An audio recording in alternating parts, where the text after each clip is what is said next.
Thank you for the lovely introduction. After such an amazing introduction, I can't wait to speak. Thank you. I will just share my slide so that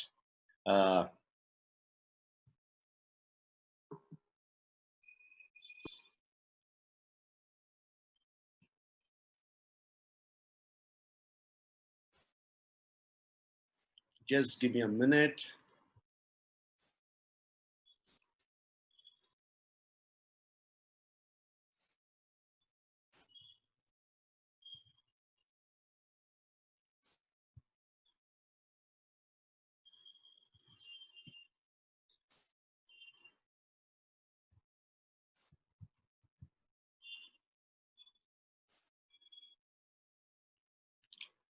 Are you able to see my slide? Yes, sir. Yes, sir. We can see your slide. Thank you. Sorry for the few seconds of delay. Well, I want to just thank you, Sharon, for the lovely introduction. I want to make record on certain acknowledgements. I want to take this time to thank Dr. Relton, the head of the PG and Research Department of Social Work, Bishop Heber College. I want to put it in record for Dr. F. Carter Premraj, who's also the assistant professor of the same institution. Thank you for collaborating with the International Justice Mission. Thank you for hosting this. Merlin, Director of Operations Chennai, Deva, Solomon, Sharon, a couple of them were working on this from International Justice Mission. Well done, guys. Good collaboration. Great going. I also want to thank the eminent panelists. It's good to be with Mr. Balakrishnan IPS. We both were there on an international conference in Calcutta, and he was an important voice in that conference, and good to see him again on the webinar. I think we both are doing this on the webinar for the first time. Also good to see Mr. Kumareshan, a fellow friend and a colleague of International Justice Mission in fighting this particular cause. And last and all, and most important is the participants. You play an important role that you're part of this. Well, I've got about close to about 18 minutes to speak to you, and I will stick to my topic. The topic is the cybercrime against women and children. I will stick to this. It's a broad subject, but I'm going to bring it down to the lens of COVID-19 and some protective measures. Well, the scope of this presentation is quite widespread because it has parents, it has students, it has people from the law enforcement department, social work department, professors. So it's a wide spread audience. So I will try to stick very specifically to this particular topic. So I hope you will be able to tease out, and I'm happy to take some questions in case you have some. I'm 100% sure my presentation will be clear and you will not have any questions. In case you have, I'm happy to take some of them. Okay, let me just take you through as I move forward. I'll be slow and steady. COVID-19 has definitely shifted, if not the economic, the behavior of the entire world. Okay, it has shifted the entire worldwide behavior. Economics, yes, there is still a debate. It has definitely gone down by 2 to 3 decades, but the whole aspect of human behavior has changed. So let me give you some interesting statistics for you. Okay, 35% of people are significantly watching more news coverage than ever before. 35% of them. 29% of them are significantly watching more films and different kinds of shows, which are stream services. It could be Netflix, Amazon Prime, whatever you could call it, your favorite channel. 29% of them. 24% of them are spending significantly more time using messenger services. I don't have to spell them out for you. Each one of them has a favorite messenger service, and I'm sure you have your favorite one. 23% of them are spending more time on the social media chats. And again, you know each one of them distinctly, and you can figure out and name which one are you looking. 19% are watching significantly more television on broadcast television channels. So definitely, what is the summation of this slide? We are all become a people who are on the social platform significantly to a very high degree. This is a big rise during COVID. So whom do we thank? We need to only say this is because of COVID-19. We are homebound, circumstances bound. We are not able to have a geographical space to move around, and therefore we are stuck. And this is an interesting statistic. Take some time to view it. Don't take too much of effort. In case you are interested to have a PPT, please reach out to International Justice Mission. They are very generous people, and they will pass it on to you. The next interesting statistics is, well, I'm going to zoom down. I know both my panelists spoke to you about Tiruchirappalli. I'm going to zoom down to Tamil Nadu and give you some urban statistics, which has got published, and I'm going to put it across to you. This is published on 3rd June 2020 by a special correspondent, and I've taken out his statistics for you. Women Helpline received close to about 52 calls. There were 22 calls on domestic violence, 737 calls on child helpline, and 96 calls on distress calls, predominantly in and around Chennai, Greater Chennai is what they have circulated. So I've given you the global statistics of where we are during COVID-19, and I'm zooming down to the state of Tamil Nadu and very specific in the last case, in the case of Chennai. Again, look at the statistics. What does all this tell you? All this tells you interesting features and facts that we are on the social platform. In addition to this, let me give you some more statistics so that I build my case as I give you solutions going forward. Internet Security published recently that 70%, listen to me carefully, friends and colleagues, 70% of the online youth spend more than 5 hours on the internet. Are you with me? Second, 70% of the people who are on the internet have posted their contact details like email, phone numbers, and home addresses, including the PIN number. Does it give you some interesting statistics? Yes, it does. 51% of the people who are online have met someone whom they met on the virtual platform and have made efforts to meet them in person. Interesting. 63% of the youth don't switch off the GPS locations while they are on the internet. GPS location. Does it raise some alarms to you? 60% of the parents don't really know what their kids are doing online. These are some statistics for you to tease your brain on what I'm going to talk to you during COVID-19. So we are in a prone environment where the vulnerable, you could say, whether it is women or children. I would say I work in the human trafficking space. Human trafficking space about 7 years ago has become gender neutral subject. It's no more men, women, and children. It is no more women and children. It's gender neutral subject. Yes, predominantly men, women, and children are affected, but slowly we are moving towards a gender neutral space on the subject of human trafficking. All these statistics should help you to know that my predecessors who spoke to you this morning, they have elaborated prevention methods, response methods. Balakrishnan spoke to you in detail about various things that he's doing in and around his jurisdiction. Amazing. We are in a risk zone. I would say on the subject of women during this COVID-19, I won't say we are in green zone, we are in red zone, if that makes you understand things. Let me give you the cybercrime that has seen a significant rise in COVID-19. This is again a week magazine that published. I want to give you, I've written the credits of where and who's supposed to be acknowledged, so that don't think that I have made this. This is purely my extensive reading, and I've taken out some interesting facts for you. Web of deception, cyber criminals and scammers are using pandemic to their advantage. And I've given you some interesting statistics through the week. 90,000 domains related to COVID-19 have registered since January, which means a huge spike in the businesses. 3.5 times more domains have registered ever since March 16 as compared to the previous weeks. Okay, close to about 17,000 registered in late March, and early about 2% of malicious cases. Now it has spiked to about 21% of suspicious cases. COVID-19 related attacks went up by about 30% in the past 2 weeks of May. We are in June, so we are not very much far away from that. 27,000 plus attacks every day in the month of May. Okay, and then there's a phishing website, which I don't have to tell you. 94% of attacks late March and early April.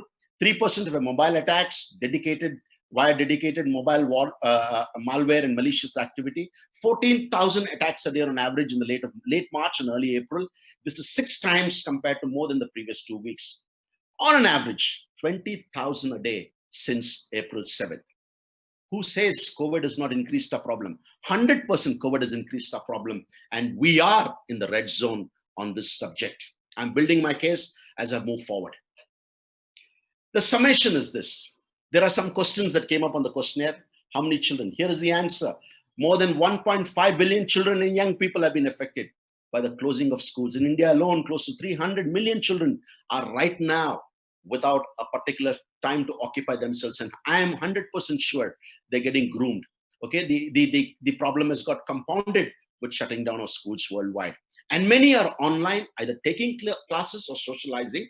But I'm also saying some of them are in conversations, intense conversations with the criminal network, and they are susceptible. So I'm talking about a cyberspace where all of us, consciously or subconsciously, are entering into a space of danger zone. One of the recent cybercrime complaints received by the National Commission for Women, most complaints were serious ones, but I'm going to call them out. Listen to me as I read that out. They range from a wide spectrum, from abuse, verbal, physical, sexual. I can continue with a list of abuses that can happen. Indecent exposures on cyber, unsolicited images, obscene images have been put. They mean threats. Recently, there was the Mumbai office, our IGM office has been working with the SP in Mumbai, and there was a web page where a guy has sent an email saying that I know that you are watching porn, and I'm going to publish it across the world that you watch porn if you don't settle a certain ransom amount of money with me or do a sexual favor. Okay, malicious emails claiming the accounts will be hacked, ransom demands, blackmails, and the more. The list can continue, my friends. If you're listening, I hope this should make you sense that we are well in the red zone on this subject. Cybercrime will continue to be on the rise. Nothing is going to change. If you think there is going to be some magic mantra or Hanuman Chalis that's going to come up, absolutely no Hanuman Chalis. We're going to continue on this. It's going to rise because we don't see a vaccine or a non-social platform, at least for a few months from now, till the medical department sees a breakthrough, which is not likely to happen, at least for the next 6 to 7 or 8 months, or some predictions, medical departments say even a year plus. Cybercrime will continue, and it will be on the rise as people stay more at home and continue to access internet for the increased number of hours. So we have to find solution to that. So what are the preventive measures that I can think of? How do I prevent it, especially for children and women who are vulnerable to this space? I've taken some close to about 12 steps for you. I'll run it through, note it down. And if you need more data, I'm happy to give it to you. Talk to your children about the online safety. Talk to the youth. Women, talk to them. Talk to the vulnerable. Discuss some of these webinars that you learn. Agree on boundaries within for your children, especially those if you're dealing with children. Please come to a place where you will have some boundaries. The Internet Safety has given a list of activities, and I've taken out some of them which you can think about. It's good for you to agree on some common boundaries when it comes to children. Choose age-appropriate apps and websites. Don't download anything that is coming, anything that is available for you. Just because it is free. There is nothing called a free breakfast. Every app comes with an intended reason, and there's an advantage for the cybercrime when you download the app. Ensure that you agree on an age-appropriate apps and websites for your children. Set some privacy settings. If you don't know how to do privacy settings, just do a Google. It'll help you. Or I will also send you a link which will help you do privacy settings in case you're interested. Okay. Show them how to keep themselves secure during the season of COVID-19. Learn from your child. There is adequate information that your child knows about the social platform. And conversations will help you to understand what your child is intending it to tell you. The child sometimes may be able to tell you something. I've quoted in my previous webinar, one of the cases of a child was playing a game called the Minecraft. And while the child was playing this craft, for a minute, he asked his mom, why didn't you sit and replace me for a short duration? And the mom came and replaced it. And while she was playing on behalf of the son for a few minutes, she realized a bestiality app appear on the same game. The child never knew what it was. But the child kept saying that this has been coming for some time. I didn't know how to dig. So learn, talk, have conversations during this time. Set parental controls. I know many of you do that, but put it there. Supervise your younger kids, especially the children who are within the age of 12 to 24, 25. Please ensure that you have an eye, keep an eye on them, supervise their work while they're on the online. View it once in a while. Teach them to behave responsibly online. that they don't download anything that is available, that they don't just come to a place of just taking things that are available. Assume that everything online is permanent. I know you might have permanently deleted, you might have rebooted your system. My friends, I want to tell you, once you have left a signature online, there are a million ways to extract it. Million ways. I work in this space with almost close to 20 states in our country. Some of the senior officers who are my colleagues and batchmates, and they discuss some cases with me, and it shocks me to know how a signature could be retrieved. A signature could be retrieved. I work with set of some few friends of me in the IT space who are able to retrieve data from a compressed hard drive. They can retrieve it back. There are a million ways to do it. So what you do online is a digital signature. Okay, anything that you watch has left a permanent image and a signature that you have watched, and it'll take decades to erase it. Very difficult to erase it. Please ensure that you talk to your children and to the women and to the vulnerable during this time. Whoever is there on this panel, take this notes. Be a role model.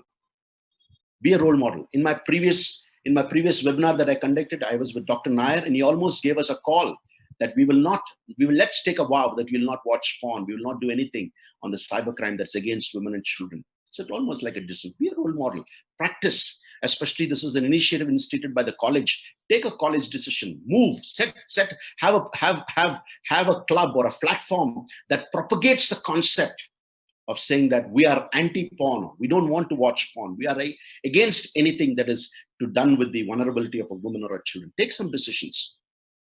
Do fun online activities as a family. These are some guidelines I can think about it. Some checklists for you to look back.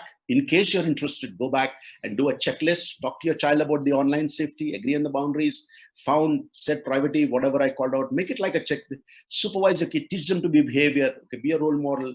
Choose encrypted apps and services. Find out. Use this checklist when you're discussing with your child, and tick what needs to be done and what need not be done. So I'm giving you some real-time solutions as you go back home. What should be done during the lockdown periods? Well, I come from a small village. In my village, there used to be a problem. The problem, I'm sure, is not there in many of your villages. I come from a small town.